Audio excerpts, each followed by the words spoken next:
Hey, hoopballers, are you into sports betting? Do you want to know why a certain game has a funky line? Well, Hoopball has you covered. Today in Sports Betting is a great addition to all your handicapping questions with hosts Ira Silver and Devin Ellington. We break down game lines and future bets on all sports and try to make some money along the way. Follow us on Twitter at Hoopball Gaming, at Ira Silver Magic, and at DALE007. And download Today in Sports Betting in the App Store, Google Play, and available on Spotify.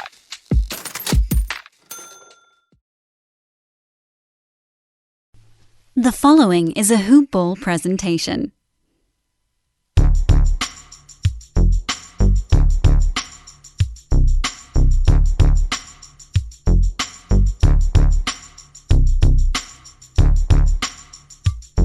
Hello, and welcome to the Hoop Ball DFS Today podcast. I am your host, Mike Apotria, joined by my good buddy over in Australia, Brenton Eckersley. We're here to break down this August 31st Monday slate 2-game card, following what we just saw to be, the end of my Mavericks, Brenton, at least for this season. I think I got some fun things to look forward to for the next few years, but some series are starting to round out. We saw the Raptors and the Celtics kind of tip off. They started their series. Not going to talk too much about it because I don't want to spoil it for my main man Brenton over there. He's planning on watching the game after this show. So it's about 10 p.m. Eastern Standard Time right now when I'm recording it. So let me see if I can remember this, Brenton. I think it's about 11 a.m. where you are. Yeah, you got it, man. It's 11:30 over here in Adelaide, or Radelaide as we like to call it. So yeah, kind of halfway through my work day and just step aside to do the little pod, and then I'll get back into the actual job. Then back into the grind, man. And I do appreciate it. It is a tough grind, but the dedication that you put in, being able to carve out some time for us to jump on the pod, I'm sure a lot of people are pretty thankful about that, man. So we got some decent games to jump into. A couple ones that are starting off, and another one that's going to be rounding out pretty soon. So we're not going to spend too much time on the show, just only 2 games. So we'll try to keep it entertaining. We won't just speed through it necessarily, but let me hear about your weekend, man. I know that you said that you were watching some AFL over there, but what'd you get into? Anything fun? Yeah, lots of TV this weekend, lots of sport, which is always nice. And I'm a huge AFL fan. I follow my Adelaide Crows over here, and I've been seeing on Twitter quite a lot lately. A few of you guys over in the States finally picking up on our amazing game. It's a pretty rough and tough and probably confusing kind of game for people who are starting to get into it. But man, once you do, you realize how tough these guys are. They are out there slamming their bodies into each other week after week, and that's my passion, AFL as well as NBA. So I love watching it and got to see a few good games this weekend. Well, there you are, people. You heard it. Not only could you get your basketball news and advice from my man Brenton over here, if you have any AFL questions, shoot them at him. Jump on it. It's always good when you are looking at it from the angle of his actual fan. It's also you're talking about your personal favorite team from the region that you're from, and then you also have just the aspect of the DFS angle that you look at things with. So take advantage of it, people. Hit him up. He's got the answers for you. So we're going to jump right into this, brother. We got 2 good games to talk about. First game on the card is it's a juicy one, man. I think it does have a little bit of injury news that I think we need to monitor. It's going to be this Milwaukee Bucks going against the Miami Heat, and the only thing that we really need to keep an eye on, and it is pretty significant, is Eric Bledsoe is being listed as questionable with a right hamstring strain. And maybe you could fill me in on this, Brenton, because I didn't see if he actually aggravated it in that last game, or if it was something that was necessarily bothering him, and it could be the reason why his minutes have been limited. We haven't seen him really break over that 30-minute mark, also because George Hill is, very comparable, especially defensively. But is that anything that you saw or picked up on in that last game? No, it's not, to be honest. The Bucks games have been kind of early, so I haven't seen a lot of the Bucks Orlando matchups. I obviously try to catch highlights and see as much as I can. So look, I would think that minutes thing is more likely just the Bucks getting it done too easily over Magic and probably pulling his minutes back. So look, honestly, I'm not sure where he's done it. Questionable, that is a worry. Do you think he plays, or if he does play, are you actually looking at him? To be honest, he hasn't been a guy I've been playing at all anyway. And I'm thinking this might have been something that's been nursing, because he did play 28 minutes in that last game against Orlando. And that was tying the highest minutes total that he's played during that series outside of the first game. And that's the game that they lost. So, nonetheless, the dude's dealing with a strained hamstring, and that is worrisome, especially when we're talking about the first game in the series.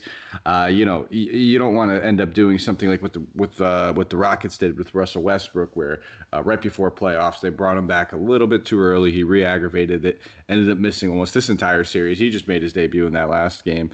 We'll end up talking about him as well, but it's got to be lingering. So I'm kind of 50-50 on it, whether or not he does play. But even if he does, I'm probably not going to touch him with a 10-foot pole.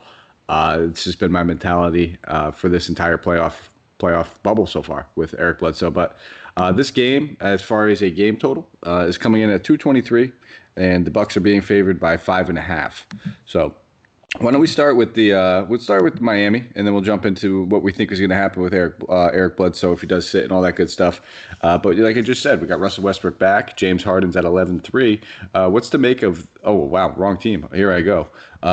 Start with Miami. Restart that. And this team fully healthy. We've kind of seen the minutes being distributed pretty fairly, and I think we know what to expect. Kendrick Nunn looks like he got phased out of the rotation, at least the playoff rotation in that whole last series, so hard to imagine that he gets back on here. But Butler 8,100, Bam 77, the two high-priced guys. Any interest in either one of them? Yeah, I'm probably looking heavily at Jimmy rather than Bam. I don't mind Bam's price. 7,700 is a good price for Bam any night, but I'd probably just rather pay that little bit extra for Jimmy. He's probably going to be matched up on Middleton. He's just physically too wide and too big and strong, and I think he's just going to beat him around if he can get to his inside positions. Just much like I kind of said with the Pacers, I'm just not sure who the Bucks have to kind of stop Jimmy Butler. They might throw, a number of different guys at him, and I just don't think it matters. I think I'll play Jimmy rather than Middleton in this matchup as well. Bam, that's not a bad price for Bam. Like I said, he's been surpassing 40 DK points pretty easily, but that was against the Pacers. This is the Bucks. Mm-hmm. What do you think about those two guys? So I think I do prefer Jimmy Butler, and it's simply because I think Bam's going to have his hands full. We just saw his centers absolutely dominant. Vucevic had a great series against his team. Vucevic's also very good. So is Bam. So I don't think it's out of the question that Bam could do very well in this game, but I think he's going to have his hands full. He's kind of the perfect matchup, for anybody on this Miami team for somebody to guard Giannis. And I think he's probably going to have his hands full and be doing that. I mean, they played 3 times this season. He played 32 minutes and he averaged almost 39 DK points. So he's still doing good. 7,700. It's a tough price to pay. I think that's fair. So I'm not going to cross him off, but I do prefer Butler over him slightly. As far as these ancillary pieces, Goran Dragic, Tyler Hero, Duncan Robinson, Jay Crowder, these guys have been all playing fairly solid minutes, and, we've been getting value out of each and every one of these guys during playoffs so far. So do you have any interest in any of those 4 guys? Yeah, it really comes down to what the coaching staff does here. I mean, it's the first game of a playoff series. It's always hard to judge what they're going to do with minutes, and does Kendrick Nunn play? He played in the last game. Maybe they're winding him up to get him ready for this one matchup, so I'm not playing Dragic here based on that. I'm not really interested in Nunn unless it's a GPP pivot play and you think he's actually going to get 18 to 20 minutes, which may happen. There's not much here outside of Jimmy that I'm looking at. If you fall on Bam, no problems. The only sneaky guy, and I'm always going to throw these guys up there, is Derek Jones Jr. He's rock bottom price, 3,200. There's a chance that he plays minutes against Giannis as well. They have thrown him out there against Giannis in matchups earlier in the season, and if Bam gets into trouble, they need someone to guard him. So it's just a possibility that Derek Jones Jr. gets some more minutes here, and he's okay points per minute. He can fill it up, so we'll see what happens there.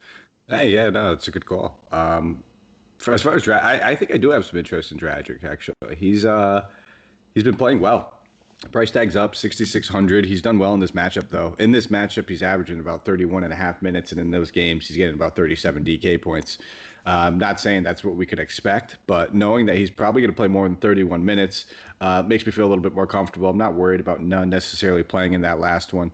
I don't think he's completely phased out of the rotation or anything like that. But it looks like, they're going to play their best guys, the best minutes. So, Dragic, I think he is safe and secure in the mid-30s or in the low 30s at the very least. And at 6,600, especially if there's no Bledsoe, I definitely have some interest in Dragic at that price tag. I'll probably pass on Tyler Hero. Duncan Robinson, we have to just at least give him a small look. I don't love the price tag. I think he'll probably come down if he has a couple bad games. But the Bucks get killed on the 3-point line, and Duncan could easily take advantage of this. Not one of my favorite options, but maybe more of a GPP type dart throw. And then the only other two guys I think I'm going to be looking at, I think Jay Crowder at 4,500. It's just a solid value play, a power forward eligible guy. He's always hitting that 20-point floor, and we can get that high 20s or even the low 30s type ceiling out of him. Should get a fair amount of run, knowing that he can play multiple positions, but. Here's the thought I had, and maybe you tell me what you think. With Bam most likely guarding Giannis, just makes sense matchup wise. I think they're gonna have to play some Kelly Olynyk. This is exactly where I was going to. Oh, I beat you to it. Then I apologize. No. Yeah. No, I was actually going to say. Sorry, Mike, to cut you off. Yeah, I'm actually probably not looking at Crowder based on this, like exactly what you just said. If they have to throw Bam out of Giannis, and they almost definitely will, then Jay Crowder is undersized against Brook Lopez, and I think we see Olynyk get more minutes here.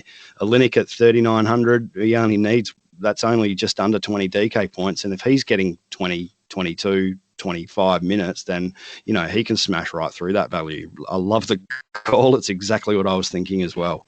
That's it, buddy. We're starting to get in sync as we do these podcasts. So I love it. Yeah, and that's kind of my thought. So my main options I think I would be looking at would be like Butler, Dragic. I do like Olynyk. He's probably going to be one of my favorite value plays. And then we just have to keep an eye on guys like Andre Iguodala, who's quietly was playing. He's only 3,500. I don't love the play. I don't love the ceiling or anything. But if you need a dumpster dive type play at 3,500, I'd much rather prefer to spend the extra 400 on a guy like Olynyk. But he's there for you if you need him. Shooting guard and small forward eligible. And also one of their best defenders. So wouldn't be shocked if we see him get extended run. We just it's almost like a crapshoot when you're talking about the first game of a playoff series, because that the rotations aren't going to be too deep, and they're going to want to play their best guys in the best situation. So I wouldn't be shocked to see a guy like Iguodala continue to play mid-20s minutes. But I love that we're both on the Olynyk call. It makes me feel even a little bit better about it. I'm hoping that he doesn't start. He probably will, and then as soon as he gets inserted in that starting lineup, he's going to be chalk. But maybe if we're lucky, we'll get him off the bench, and he'll still play about 25, 26 minutes, and that is ideal for us, I think. So why don't we slide over to this Milwaukee Bucks team? We just talked about Eric Bledsoe being questionable. If he sits, who do you think gets a boost? Again, game one of a playoff series, who really knows? But I did go back through and have a look at the games where Eric Bledsoe sat earlier in the season, and the Bucks actually threw Donte DiVincenzo out there 5 times when Bledsoe sat. So look, at 3,400, if he does start, he's going to be that little baby that everybody grabs. That happens a lot in DFS. As soon as he starts, people play him. But at 3,400, he can get his shots up and score at will. Well, not at will against the Heat, but he can score pretty handily. So at 3,400, he's definitely worth a look. Do you think it's him, George Hill? What do you think happens here if Bledsoe sits? I think DiVincenzo would probably get into the starting lineup just because I think they like George Hill coming off the bench to keep that second unit continuity going. We've seen several times in this season, like you just said, DiVincenzo started over him. And even in the circumstances where he played less minutes than George Hill, it's just having that second unit ball handler is going to be very important, a veteran on the second unit ball handler. DiVincenzo can handle the ball very well, but outside of him, if you put George Hill in the starting lineup, you're relying on guys like Frank Mason and DiVincenzo to handle the ball in the second unit, and that's just not something I think they want to do in a playoff game. So I'm with you. I think if if we get the news DiVincenzo starts, I don't care if he's chalk. I'll play him at 3,400. I'll eat that. I'm fine with it. You don't need much of a return on that. We've seen the kind of upside that he could have just playing with those starters. He actually plays better with the starters than he does coming off the bench in the second unit, and it's because of that ball handling and that facilitating he can do. Giannis and Middleton, though. Both these guys get a slight boost with Bledsoe off the floor. Giannis 11-4, Middleton 7-9. We have Harden to pay for, so I guess it comes down to Giannis, Harden. Do you have any interest in Giannis? I'm taking Harden. If I'm paying up for one of these guys in this slate, and they're the two at over $11,000, I'm paying up for Harden versus the Thunder rather than Giannis versus the Heat. Yeah, I'm kind of in that camp right now. I totally haven't made up my mind yet because there's a little bit of pricing discrepancy. So if you're looking over on FanDuel, Middleton just pops out directly. We always talk DraftKings, but I generally play both. He's 79 on DraftKings. He's only 68 on FanDuel, I believe. So, big difference. So when it comes down to like a site like FanDuel, I like both of these guys in this matchup. Middleton's been struggling. He's really started, putting something together over the past few games in that Orlando series. So starting to think he's breaking out of that slump. He's going to be required to kind of facilitate and handle a little bit more. And anytime we see Middleton with the possibility of grabbing a couple of assists like he's been doing, I think he has at least 6 assists in 3 out of the last 4 games. I have a little bit more interest in him. It's just a higher ceiling that we get from him in those kinds of scenarios. So I think Giannis is very much in play for me on DraftKings. I think he's very much in play regardless. You can't really take him out. It's going to be a tough matchup against Bam. But when it comes to FanDuel, I'll probably opt to play Middleton over him. Yeah, fair enough, and especially if Bledsoe sits, Mike. There's going to be more usage, more everything for both of these two, and it just increases their value, I guess. Look, as far as Middleton goes at this price on DraftKings, though, I'd rather pay $200 more for Jimmy, and with Giannis, like you said, you can't count him out ever. And you probably can't have lineups without Giannis in them, or you can't have every lineup without Giannis in them. But 11-4 is getting steep. I would rather pay for Harden. Fair enough, my good friend. Anybody else on Milwaukee? Are you ready to move on? No, we can move on. All right, brother. We got Houston going against OKC. This game right now is currently coming in at a 226 game total, with Houston being favored by 5.5. So, 3-point higher game total than that other one that we have to play in. As far as injuries are concerned, Westbrook is back, and I think he played about 23 or 25 minutes in that last one. So we could probably expect a few more minutes from him, but we don't really know exactly what. So you just talked about how you prefer Harden more. So 11-3, I think you answered that question. But what about Russ at 9-7? Any interest in him? No, that's still too high for me. 9-7 on a minutes restriction. He may get to 28. Yes, he's points per minute monster, but he's coming back. He's rusty. He was pretty clearly rusty with his mid-range shooting in the game that he has played. And I can't touch him at 9,700. Yeah, it's if I knew he was playing like at least 28 to 30 minutes, I would. I would play him at that. And he very well could. I don't mind. See, this is the builds I'm running into problems with, especially on FanDuel, where I could get Westbrook and I can get Middleton, and then I can just load up on some OKC guys, get Jimmy. You're able to do that with some of these depressed salaries, especially with some of the value that we just talked about in that last game. So I don't mind taking a look at him. Probably only GPP oriented. I'm not going to touch him in cash games just because we know, you're really taking a big gamble. We don't know the minutes. We're not Mike D'Antoni. We don't, we're not in the locker room. We can expect probably a couple more. They said he felt good. He was explosive. He struggled with his shot. He looked good. Did look like normal Westbrook. I didn't see him hampering too much, but let's, maybe we just wait and see. I think it's safe to assume that after this game, he's going to play 30 plus no matter what, depending if he comes out of this one unscathed with no injuries, no re-aggravating of that quad. But it's hard to ignore him. But now, it's Westbrook under 10K, and we've seen this guy triple double, in 25 minutes, probably 7 to 8 times in his career. So I don't mind looking at him. Not immediately gravitating towards him. He's not a foundation piece. I probably would prefer just to play Harden for the little bit more. I think he's let's see if I can do anything close to decent math in here. 1,700 more. 1,600 more. Yep. Oh man, I'm bad. And that's probably it. I mean, I'm not touching Eric Gordon now with Westbrook back in there. He's still aggressive. He's still taking the shots. But at 6,100, he's smack on 30 points every single game. That gets it done in cash. And if you want to play him in cash, I won't knock you for that. But as far as my tournaments, I don't think he's going to make my tournament builds or my tournament lineups just because I'm just not seeing enough upside. That's going to take me anything down. Yeah, and I totally agree. It's all about upside with Gordon. Now that Westbrook's back, even if he is on limited minutes, the usage just goes elsewhere. Gordon was still really aggressive in that last game and really attacking the rim rather than shooting outside three-point shots. But, Westbrook back, usage elsewhere. I've got better. I think we have better options in a guy coming up, and also you could just pay down for Tyler Hero for probably the same kind of output. So, no Gordon for me. I am still looking down the line here at Jeff Green at 5,400. The minutes are still there. We did have PJ Tucker ejected in the last one, so Green got some more floor time, but he's just getting to this kind of value, 5,400 on a nightly basis as they continue to play small ball. So I don't know. He's in play.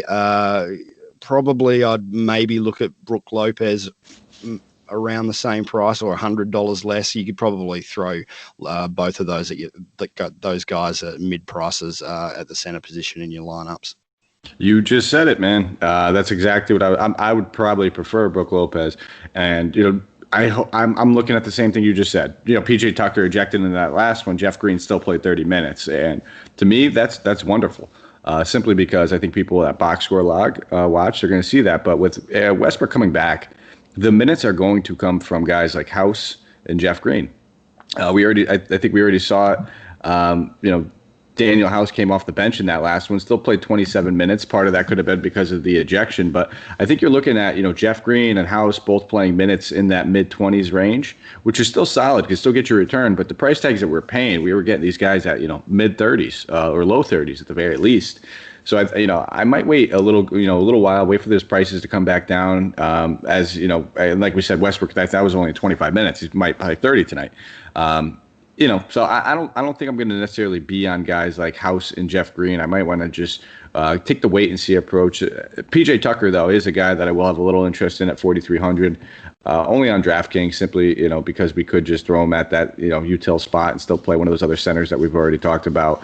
Not like a foundational piece, but I think there's worse value you can get at 4,300. I think he's still going to probably get a nice 20 DK point, maybe 20 to 27 DK point return on that. So it's there if you need the value. I wouldn't expect a whole lot from the upside department, but definitely in play. But Rocco, are you chasing that?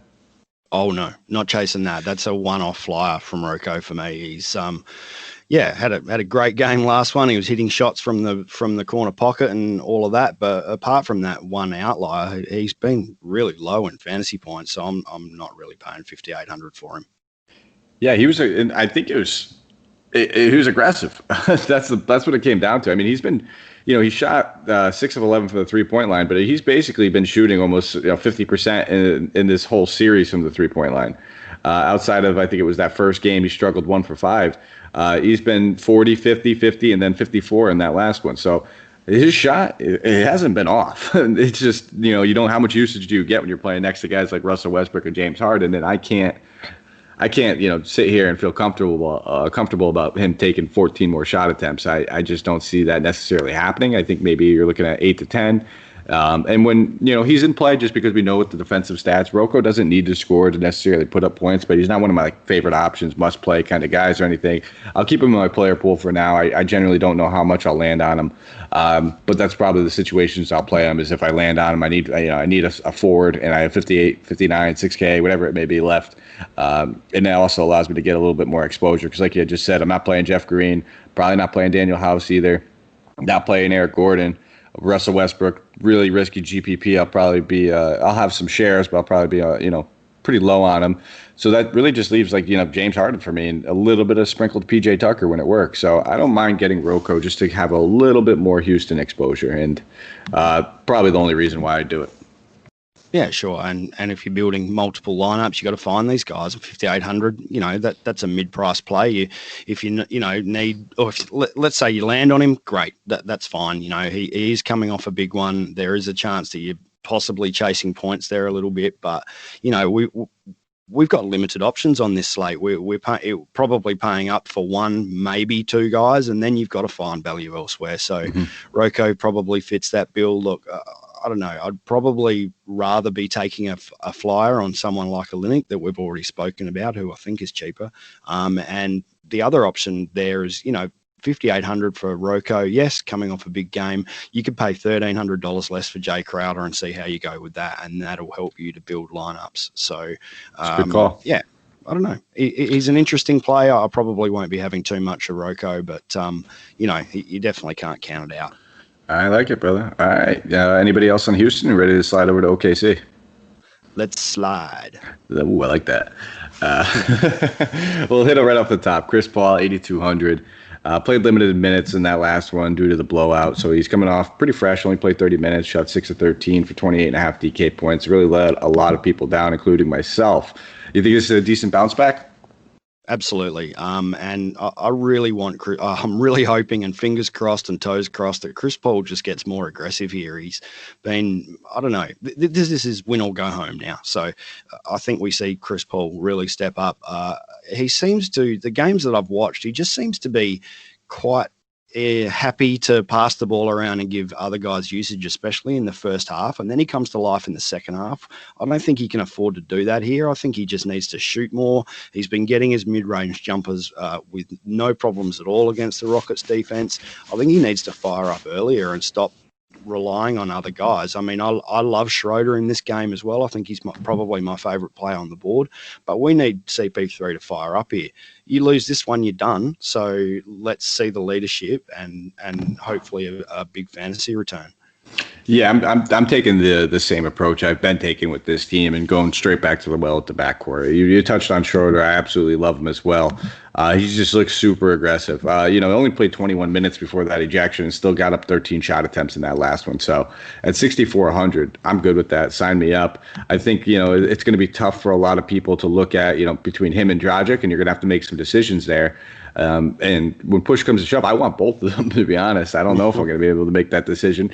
But that's why, you can always sit here, and if you build multiple lineups, you correlate them. So, if you're playing Jimmy Butler in one, you could play you can play a guy like Dennis Schroeder. If you're playing,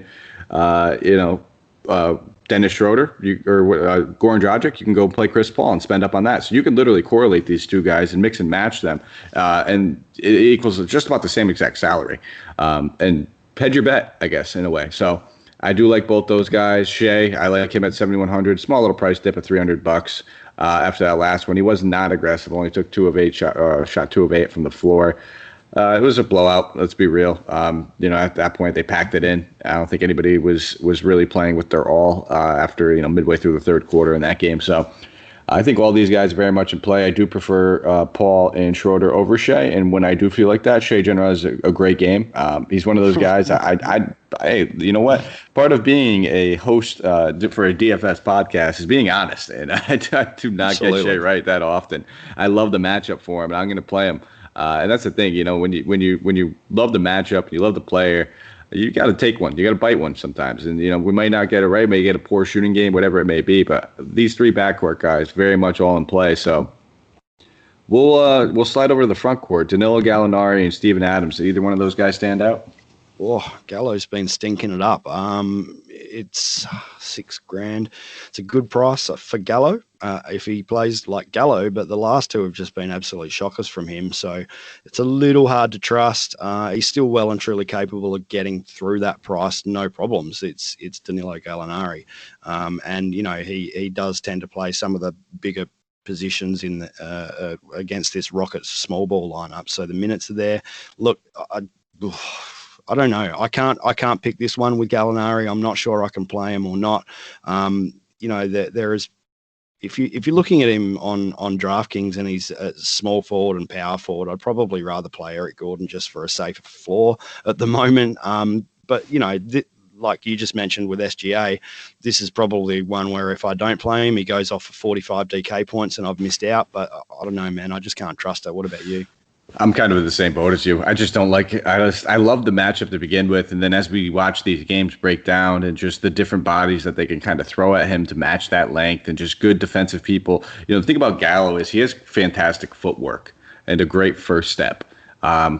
Covington's also a very good defender when it comes to guarding guys like that. So I'll probably shy away. If anything, I'll just spend the extra, it's a different position, obviously $400 and get Schroeder, like you said, maybe go to a guy like Gordon or Covington at a very similar price tag. But, GPPs only. I'm not going to rule him out as far as tournaments because we know if he gets hot or if for some reason they decide they want to play him 37 minutes all of a sudden, what he can do in those minutes. But I'm not in the camp of feeling comfortable about playing Danilo Gallinari either. So I'm with you on that one. And then Steven Adams, center. We don't have a ton of center options. We talked about a few cheap ones, and I think pretty much every center option on the site is a cheap one at this point outside of Bam Adebayo. 5,800 for Steven Adams. He came out and played 25 minutes in that last one. It was a blowout, but he still managed to grab a double-double and 31 points. A guy that I have some slight interest in. I definitely think I'll have some shares of Steven Adams. What about yourself? Look, as you mentioned, there's not much at center in this slate, so it's definitely worth a dip if you don't mind the salary. 5,800 for Adams is always pretty good, but he just hasn't really reached that value in this series, and I'm worried that's the Rockets small ball lineup kind of taking away his upside and stretching him out to the three. And it's just a weird matchup for Adams. And for me, I didn't really have him highlighted as a target. No. Okay. No worries, man. I mean, the minutes have been a little troublesome.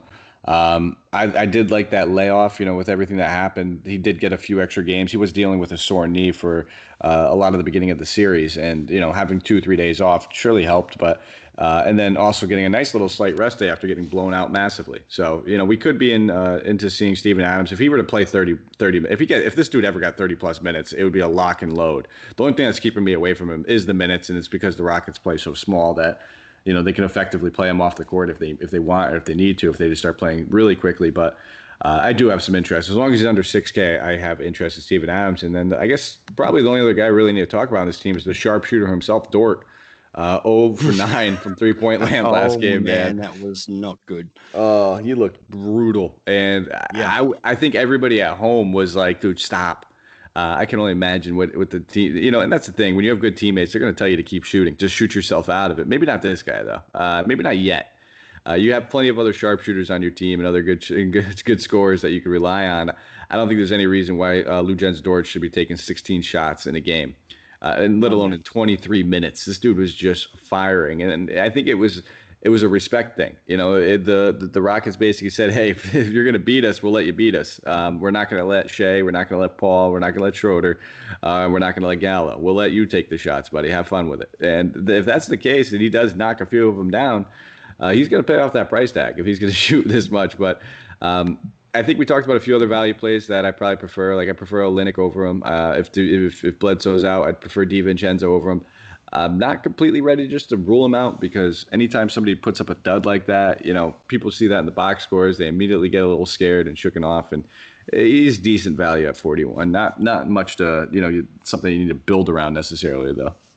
No, definitely not. And we talk about it every week, Mike. You've got to find value. Dort is ice cold, to put it nicely. That was a shocking performance. Like, just stop chucking the ball, dude. They're throwing it to you on the corners, great, but that does not mean you have to shoot it 6 seconds into an offense. Just set up and wait for your star shooters to come down the floor. Maybe, I'm not going near Dort except for maybe just a GPP flyer pivot kind of play. I'm actually more interested in Nerlens Noel here, 3,300. That's a good, let's check my maths, $800 less than Dort, and he's actually, just a consistent guy. Adams is always going to do the heavy lifting, but at 3,300, Nerlens has been hitting that value, 3 out of 4 games against the Rockets, and we need to find value if we're going to pay for Giannis or Harden. So here's another guy we can just have a look at. Like you said, build your lineups around Noel, but we have to find ways to differentiate ourselves, and here's another option. That's very true because I doubt Noel would even see anything close to 8% ownership. Not necessarily somebody that a lot of people look at, but we know in the past that Noel can get it done with blocks and steals and just a couple of rebounds. I mean, he doesn't even need to score a point. If this guy comes out here, he can play 15 minutes, block 2 shots, get 2 steals, 6 or 7 rebounds. All of a sudden, he's paying off that price tag at $3,300. So maybe I'll have to take a stab at him as one of those random GPPs. He seems like a guy, if you're playing in one of those 150 max entry ones, having a share or two probably wouldn't hurt you if you're already loaded up on that thing. If you're playing single entries or, like you said, cash games, yeah. I mean, we talked about it. DiVincenzo only $100 more if that scenario pans out the way that we think it could.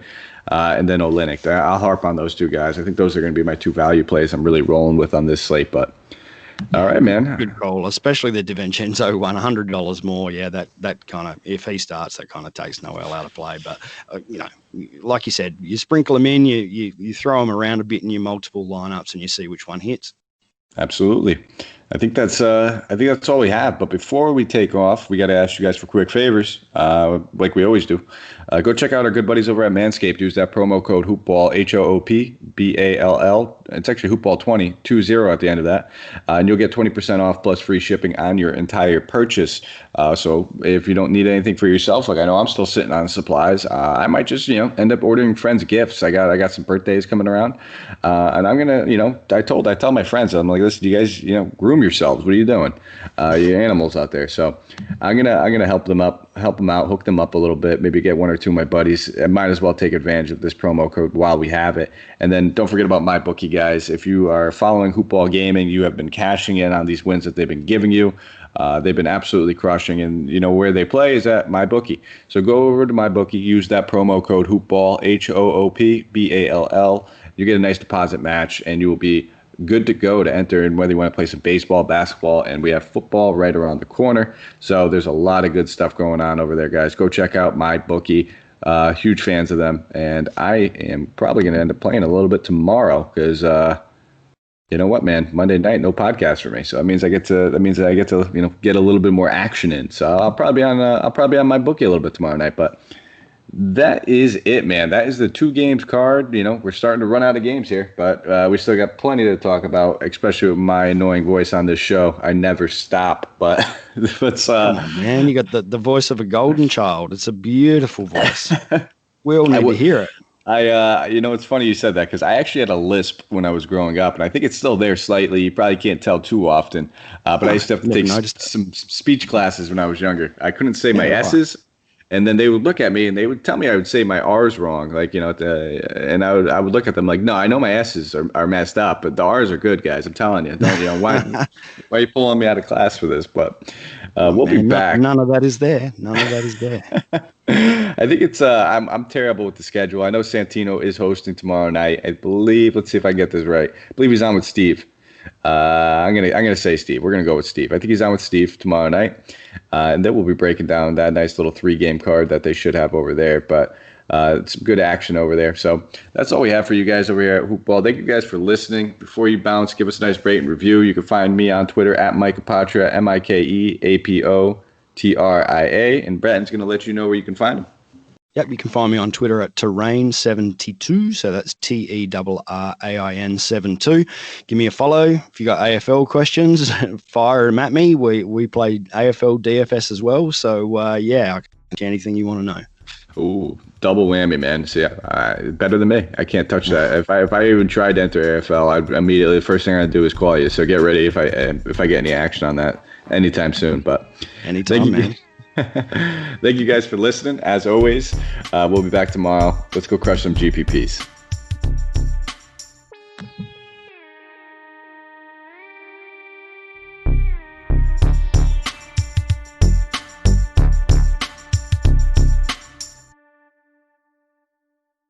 This has been a Hoop Ball presentation.